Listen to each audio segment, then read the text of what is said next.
सरस्वती का ध्यान लगा के सुमर श्री गणराज। सरस्वती का ध्यान लगा के सुमर श्री गणराज। ब्रह्मचारिणी माता की तुम्हें कथा सुनाऊं आज। ब्रह्मचारिणी माता की तुम्हें कथा सुनाऊं आज। माँ की महिमा महान कहता सारा जहान। माँ की महिमा महान कहता सारा जहान।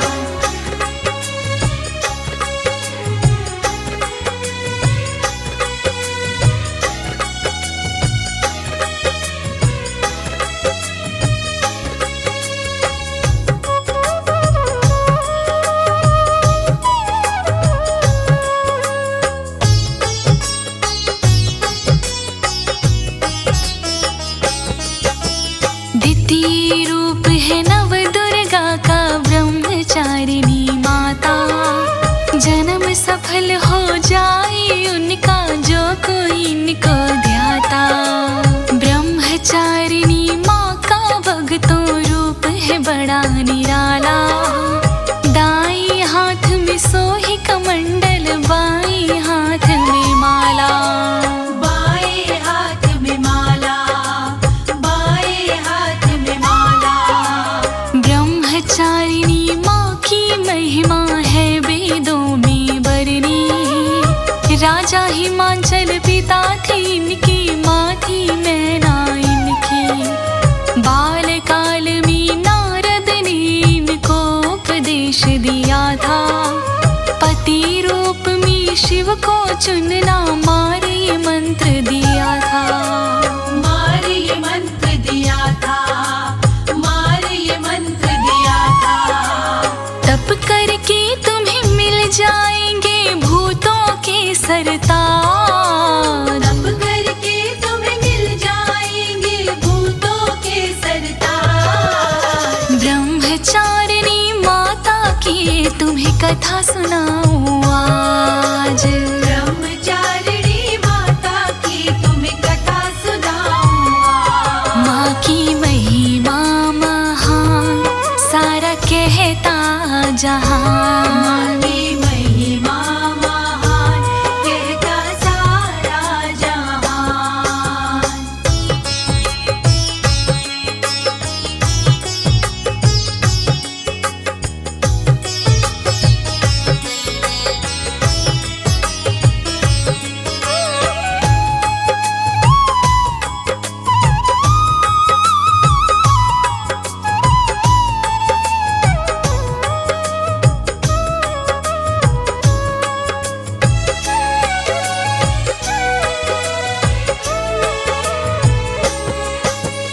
नारद जी की बात मान के करी तपस्या वन में। पति रूप में शिव को पाऊं कर लिया निश्चय मन में। 1000 साल तक माने कंद मूल फल खाए।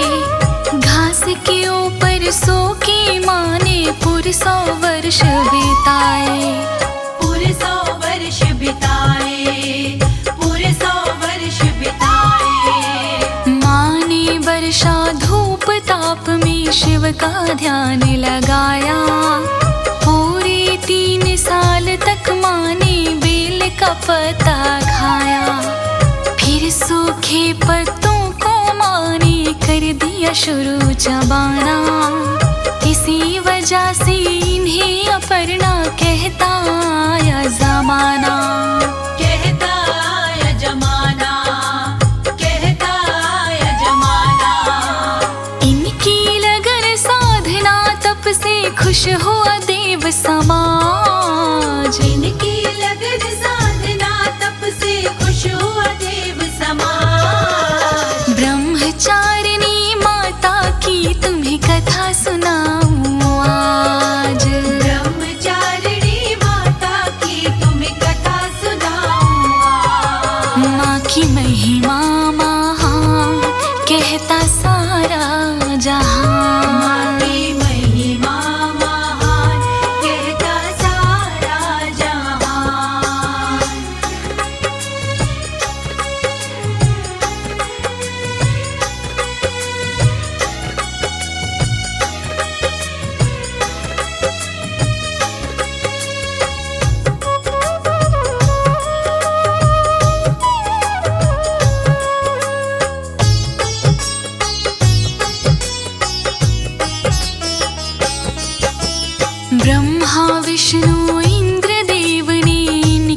करी बड़ाई। ऋषि मुनि और संत जनों ने महिमा इनकी गाई। देवों ने कहा तुमसे तपस्या ना कोई कर पाया।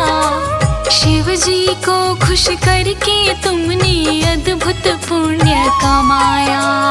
अद्भुत पुण्य कमाया, अद्भुत पुण्य कमाया। ऐसी कठोर तपस्या का फल एक दिन तुम्हें मिलेगा। शिव शंकर सा पति रूप में साजन तुम्हें मिलेगा। छोड़ तपस्या घर को जाओ, मानो बात हमारी। थोड़ी समय में मनोकामना होगी पूर्ण तुम्हारी। होगी पूर्ण तुम्हारी, होगी पूर्ण तुम्हारी। जल्दी पूरे होंगे ब्याह के सारे रीत रिवाज। जल्दी पूरे होंगे ब्याह के सारे रीति रिवाज। ब्रह्मचारिणी माता की तुम्हें कथा सुनाऊं आज। ब्रह्मचारिणी माता की तुम्हें कथा सुनाऊं आज। माँ की महिमा महान कहता सारा जहां। माँ की महिमा महान कहता सारा जहान।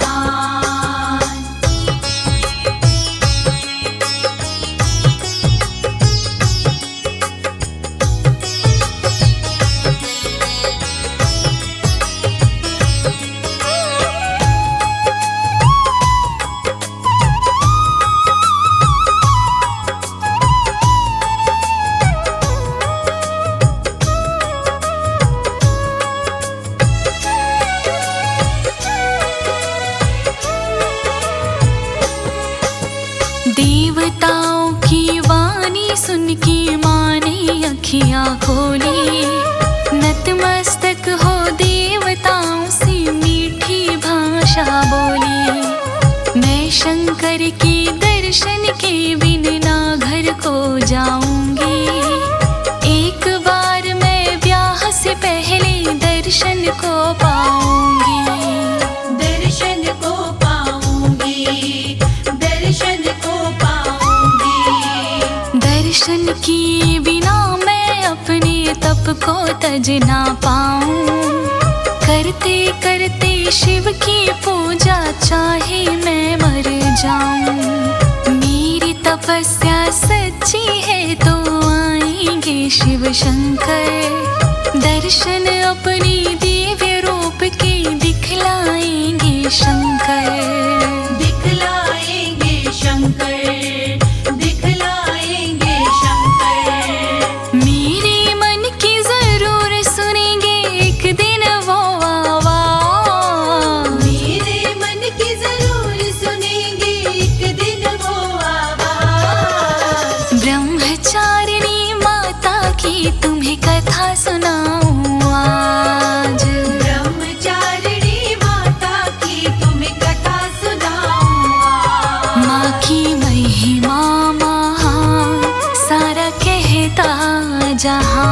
माँ की महिमा महान कहता सारा जहान।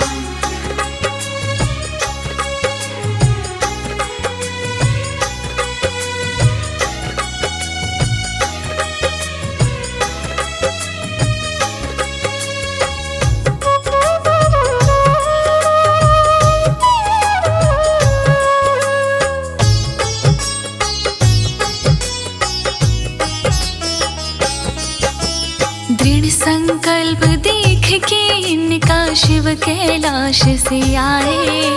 बैरागी के रूप के दर्शन माता को दिखलाए। शंकर बोले क्यों चाहती हो पति रूप में मुझको। मेरे संग में फेरे लेकर सुख मिले ना तुझको। सुख मिले ना तुझको, सुख मिले ना तुझको। मैं हूँ फक्कड़ मस्त मलंगा वीराना मुझे भाए। मुझ मुझको अपना पति बना के जीवन व्यर्थ गंवाए। मरघट का है मेरा ठिकाना, ना कोई मेरा घर है। राजपाट ना कोई मेरे, ना कोई अनुचर है। ना कोई अनुचर है, ना कोई अनुचर है। ना कोई मेरा सिंहासन, ना मेरे सिर पे ताज। ना कोई मेरा सिंहासन, ना मेरे सिर पे ताज। ब्रह्मचारिणी माता की तुम्हें कथा सुनाऊं आज। ब्रह्मचारिणी माता की तुम्हें कथा सुनाऊं आज। माँ की महिमा महान, कहता सारा जहां। माँ की महिमा महान, कहता सारा जहान।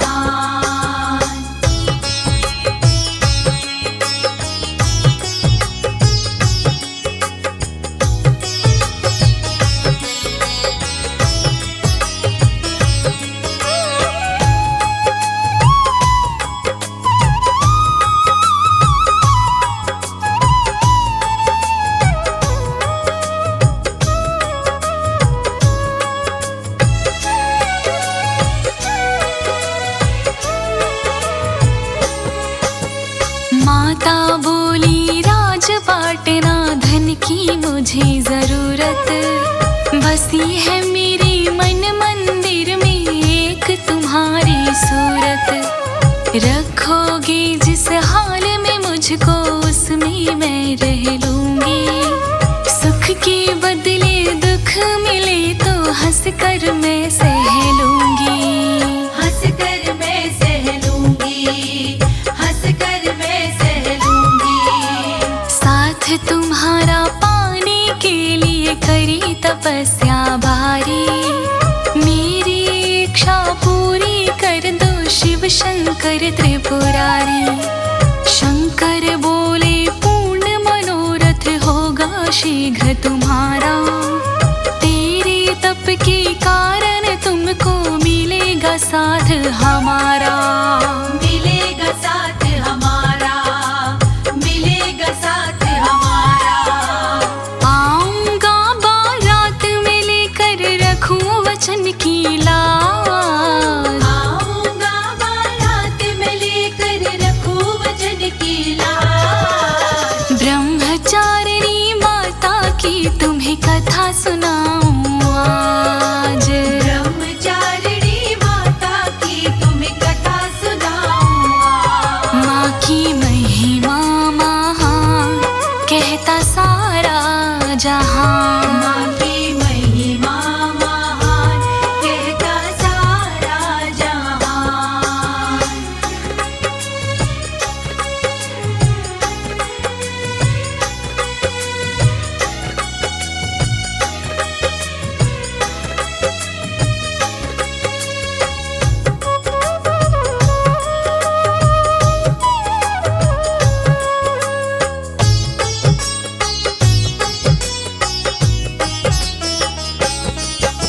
समय बीतते देर लगी ना, शुभ दिन जल्दी आया। शिव शंकर ने ब्रह्मचारिणी माँ से ब्याह रचाया। ब्रह्मचारिणी पार्वती है शिव जी की पटरानी। इनकी पूजा से मिट जाती ईर्ष्या और गिलानी। ईर्ष्या और गिलानी, ईर्ष्या और गिलानी। नवरातों में जो श्रद्धा से इनका सुमिरन करता, पापों के बंधन कट जाते, भव से पार उतरता। ब्रह्मचारिणी माँ के जैसा ना कोई ममतामयी है। जैसी मैंने पढ़ी कहानी, वैसी तुमसे कही है। वैसी तुमसे कही है, वैसी तुमसे कही है। भूल चूक को माफी देना, कहे अनाड़ी राज। भूल चूक को माफी देना, कहे अनाड़ी राज।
सदा दया। जय ब्रह्मचारिणी माँ। ओम जय ब्रह्मचारिणी माँ, मैया जय ब्रह्मचारिणी माँ। अपने भक्त जनों पर, अपने भक्त जनों पर करती सदा दया। ओम जय ब्रह्मचारिणी माँ। दर्शन अनुपम मधुरम साधनरत रहती। साधना रत रहती। शिव जी की आराधना, शिव जी की आराधना मैया सदा करती। ओम जय ब्रह्मचारिणी माँ। बाएं हाथ कमंडल, दाहिने में माला। दाहिने में माला। रूप ज्योतिर्मय अद्भुत, रूप ज्योतिर्मय अद्भुत। सुख देने वाला। ओम जय ब्रह्मचारिणी माँ।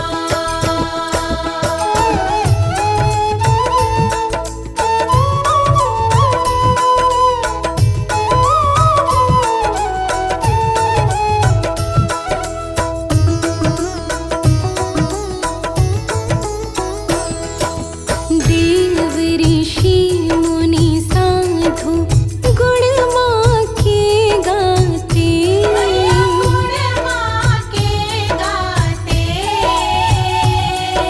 शक्ति स्वरूपा मैया, शक्ति स्वरूपा मैया।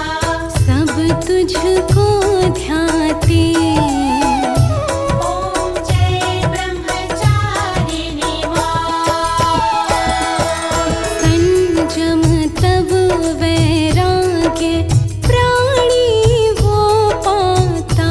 प्राणी वो पाता।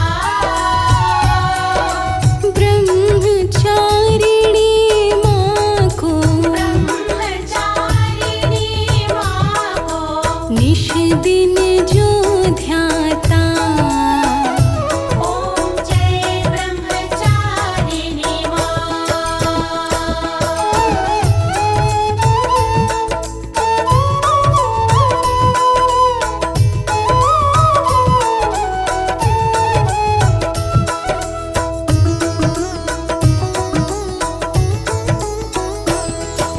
नव दुर्गाओं में मैया दूजा तुम्हारा स्वरूप। मैया दूजा तुम्हारा स्वरूप। श्वेत वस्त्र धारिणी माँ, श्वेत वस्त्र धारिणी माँ। ज्योतिर्मय तेरा रूप। ओम जय ब्रह्मचारिणी माँ। दूजे नवरात्रे मैया जो तेरा व्रत धरे।